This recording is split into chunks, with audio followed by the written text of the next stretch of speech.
Solo, Menteri Agama, Menak, Yakut Kholil Qomas jadi buah bibir usai menerbitkan aturan volume pengeras suara di masjid dan membuat perbandingan dengan gonggongan anjing. Berikut ini profil pribadi pria asal Rembang, Jateng, yang akrab disapa Gus Yakut atau Gus Tutut tersebut. Gus Yakut adalah adik kandung Kiai Haji Yahya Kholil Stakuf yang kini menjabat Ketua Umum PBNU. Kedua tokoh ini merupakan putra Kiai kenamaan almarhum Kiai Haji Kholil Bisri, kakak kandung dari Kiai Haji Mustofa Bisri, Gus Mus. Dengan demikian Yakut adalah kemenakan dari Gus Mus. Dikutip dari situs DPR, Gus Yakut dilahirkan di Rembang, tanggal 4 Januari tahun 1975. Dia menyelesaikan pendidikan dasar dan menengahnya di kota kecil pesisir utara Jateng tersebut. Selanjutnya dia pernah meneruskan pendidikan di jurusan Sosiologi Universitas Indonesia UI, namun tidak tamat. Sejak muda, Gus Yakut aktif berorganisasi dan mendirikan Pergerakan Mahasiswa Islam Indonesia (PMII) cabang Depok di tahun 1996. Dia juga pernah menjabat sebagai Ketua DPC PKB Kabupaten Rembang dari tahun 2001 hingga 2014. Melalui PKB pula, Gus Yakut pernah menjadi Wakil Bupati Rembang periode tahun 2005 sampai tahun 2010. Selanjutnya dia sempat mencalonkan diri sebagai Bupati di Pilkada Rembang, namun gagal terpilih. Gus Yakut juga sempat mencalonkan diri sebagai anggota DPR RI Dapil Jateng X, namun gagal meraih kursi. Dia akhirnya berhasil duduk di kursi parlemen usai menggantikan Hanif Dakiri yang saat itu dilantik menjadi Menteri Tenaga Kerja, melalui mekanisme pergantian antar waktu (PAW). Gus Yakut dilantik menjadi anggota DPR RI periode tahun 2014 sampai tahun 2019. Di periode selanjutnya yakni tahun 2019 sampai tahun 2024, ia kembali terpilih menjadi anggota DPR RI dan menjabat Wakil Ketua Komisi 2. Pada tanggal 23 Desember tahun 2020, Yakut Kholil Qomas dilantik Presiden Joko Widodo sebagai Menteri Agama yang baru. Usai dilantik, Yakut berjanji akan ada terobosan-terobosan baru di kementerian. Kita lihat nanti pasti akan ada terobosan-terobosan dari kementerian agar akan berbeda dari masa-masa lainnya, ujar Yakut di Istana Kepresidenan, dikutip dari Detik News, Rabu, tanggal 23 Desember tahun 2020. Saat sertijab di kantor Kemenak, Yakut Kholil membuka sambutannya dengan mengutip pernyataan ex-Menak Lukman Hakim Saifuddin yang menirukan pernyataan Presiden keempat RI Abdurrahman Wahid soal Kemenak.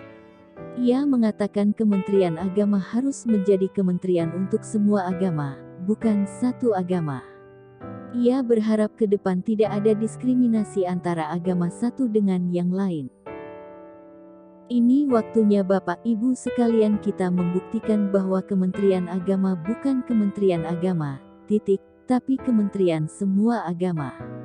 Maka yang disebut Gus Dur soal pasar itu ini, pasar agama-agama ini ada di Kementerian Agama, tidak ada perbedaan, tidak ada diskriminasi semua agama di kementerian ini, kita tunjukkan ke publik, imbuhnya. Yang paling mutakhir, Menak Yakut Kholil Qomas menerbitkan surat edaran yang mengatur penggunaan pengeras suara atau toa di masjid dan musala. Yakut kemudian membandingkan aturan volume suara ini dengan gonggongan anjing. Yakut awalnya menjelaskan dirinya tidak melarang penggunaan pengeras suara oleh masjid ataupun musala. Menurutnya, pemerintah hanya mengatur besar volume. Soal aturan azan, kita sudah terbitkan surat edaran pengaturan. Kita tidak melarang masjid musala menggunakan toa, tidak. Silakan. Karena itu syiar agama Islam, katanya di Gedung Daerah Provinsi Riau, Rabu, 23/2. Dia meminta volume pengeras suara diatur maksimal 100 desibel (dB).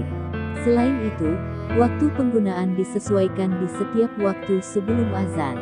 Aturan ini dibuat semata-mata hanya untuk membuat masyarakat kita semakin harmonis, meningkatkan manfaat dan mengurangi ketidakmanfaatan, sambungnya. Kita bayangkan lagi, saya Muslim, saya hidup di lingkungan non-Muslim. Kemudian rumah ibadah saudara-saudara kita non-Muslim menghidupkan toa sehari 5 kali dengan kenceng-kenceng, itu rasanya bagaimana, kata Yakut lagi. Yakut menilai suara-suara dari masjid selama ini merupakan bentuk syiar. Namun, dia menilai suara dari masjid bisa menimbulkan gangguan jika dinyalakan dalam waktu bersamaan. Misalnya di daerah yang mayoritas Muslim. Hampir setiap 100-200 meter itu ada musala masjid. Bayangkan kalau kemudian dalam waktu bersamaan mereka menyalakan toa bersamaan di atas. Itu bukan lagi syiar, tapi gangguan buat sekitarnya, katanya. Dia kemudian mencontohkan suara-suara lain yang dapat menimbulkan gangguan. Salah satunya ialah gonggongan anjing. Yang paling sederhana lagi, kalau kita hidup dalam satu kompleks, misalnya kiri, kanan, depan belakang pelihara anjing semua. Misalnya menggonggong dalam waktu bersamaan, kita ini terganggu nggak? Artinya apa? Suara-suara ini, apapun suara itu, harus kita atur supaya tidak jadi gangguan. Speaker di musala masjid silakan dipakai, tetapi tolong diatur agar tidak ada terganggu, katanya.